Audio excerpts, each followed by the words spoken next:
Grant County Master Gardeners presents Square Foot Gardening by Dan Stout. Okay, my name is Dan. I am not a master gardener. Square foot garden is not intended to be one of those big things you're going to get a lot of produce from and do canning.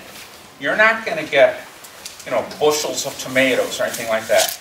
Square foot is really good for salads, keeping yourself in fresh vegetables all summer.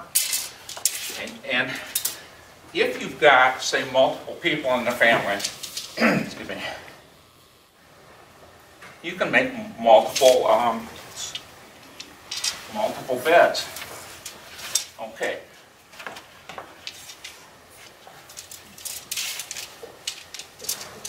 Now, you can do this in the ground for your bed. People even like to put them up on legs. Just give yourself plenty of soil. But it's not really soil, it's a mix. Okay, first of all, what is square foot gardening? It's a method of gardening where you're going to produce intensively. If you think about a lot of the places in the world where there's very little land left and everybody's got to use what they've got, they garden very intensively. But we can do that here too if you don't have much in the backyard, or if you don't need very much. Maybe there's just one or two people at home anymore. So there's lots of different ways to garden. Aspects of square foot gardening that whether you do it this way or like we do at home, we have long strips. They're about, say, 3 feet wide, 20 feet long. We've got a dozen of them. But how do you grow things like squash and cucumbers in there? Well, you go vertically. That's another aspect. And sequential planting, that's another aspect of this. Always have something ready. All right, this is a square foot right there. That's our unit of measure. The 4 holes in there represent the spacing on things like lettuce. We grow romaine lettuce. It stands up to the heat a little bit better, and you get a crop better. I don't know if anyone here has had any success with the iceberg, the round stuff that you buy in the grocery store. I never have, and don't even bother. But try the romaine. You can get 4 of them in there. Spinach and beets. Look at that. You've only got about a 4-inch spacing in between each of those plants. So what we do at home is I'll use the same spacing. Now this one is radish, carrot, and onion. So there's some spacing, but I'll do this at home in my strips. But I won't worry about the square foot, but I'll still use the spacing, and I'll just have a solid block, like it might be 3 feet by 3 feet, using that spacing.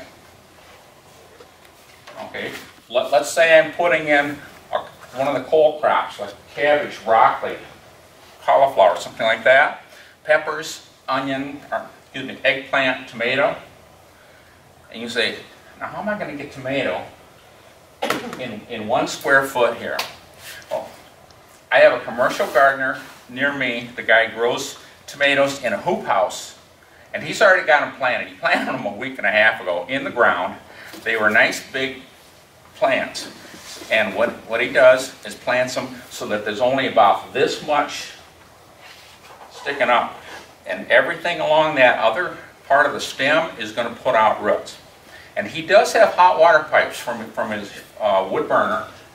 It's not only heating the air, but it's heating water, and that's coming back underground by the roots to heat it. That's how he can get away with that.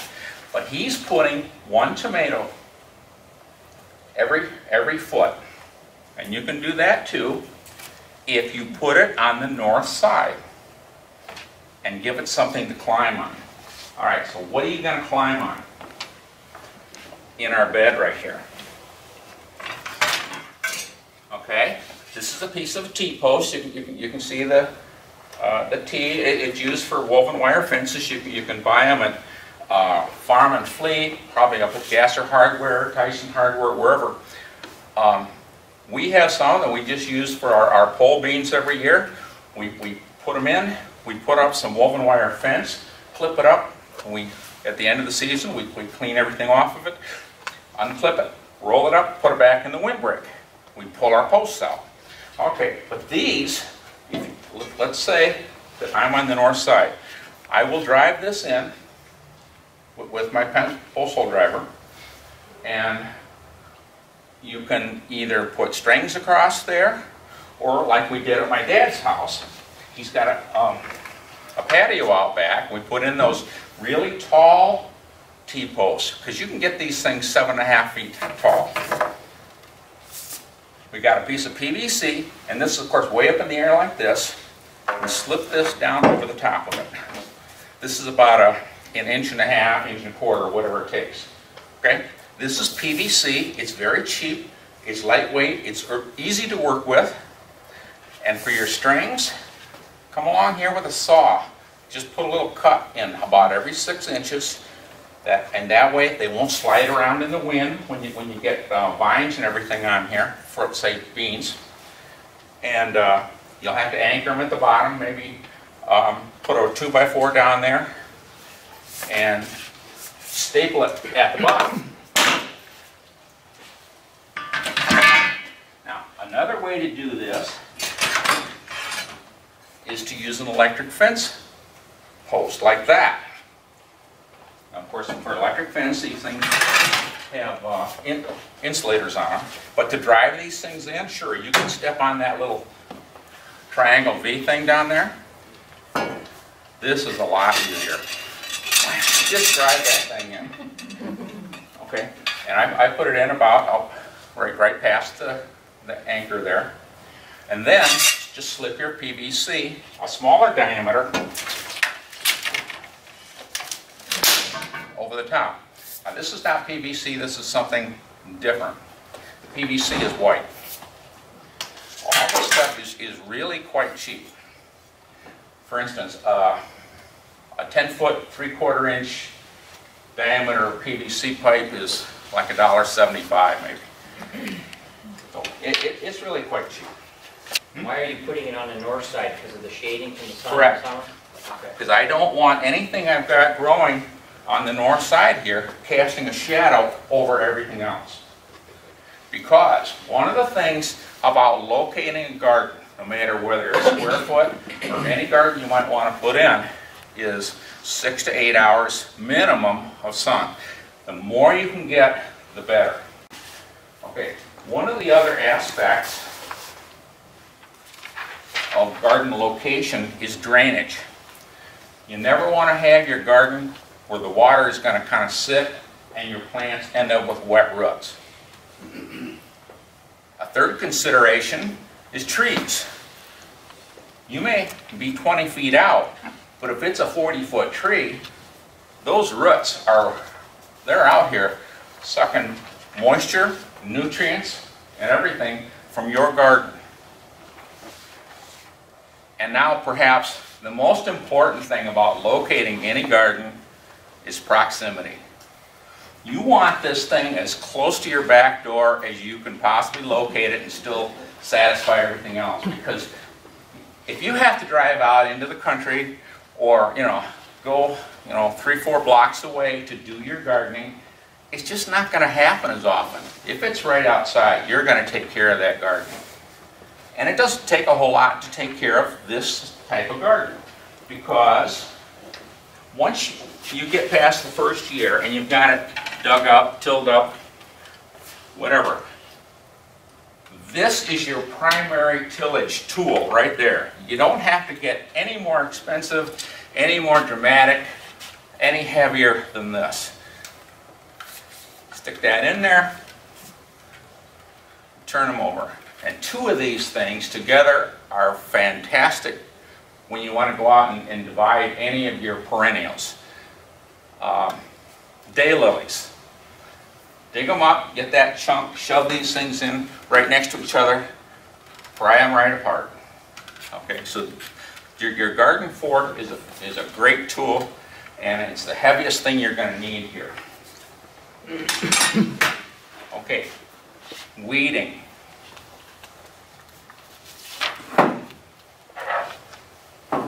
That's about as serious as you have to get. Now, we've got a 4x4 here. The purpose of that is that you never step on your soil. You can work right out here and reach practically everything you've got. Spoke with a lady last night, and when I was in Darlington for a presentation, and the lady said that she makes hers a little bit smaller because as she leans over very far, it bothers her back. Hey, great. Do what works for you, okay? And you don't need heavy things. Get yourself a good one. Don't go to the dollar store because they're going to bend. Go to a hardware store, nursery, and get yourself a decent trowel, okay? You never walk in something like this because you can reach right out in there from all sides.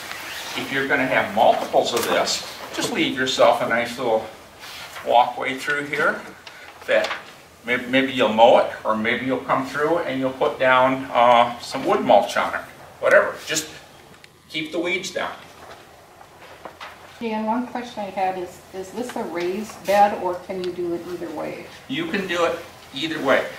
At home, our strips are in the ground, but you can have squares like this that are in the ground. If you want to have a raised bed, one thing you've got to remember, don't use treated wood. You would think, okay, I'm going to use treated wood here so it won't rot away. Well, who knows what's in there, and I don't think I want to eat a carrot that's been growing right next to some treated wood. Because they used to use arsenic. Yeah. I don't know if they still do or not. Yeah, so I mean, you can use new wood, you can use old wood. If you're going to screw those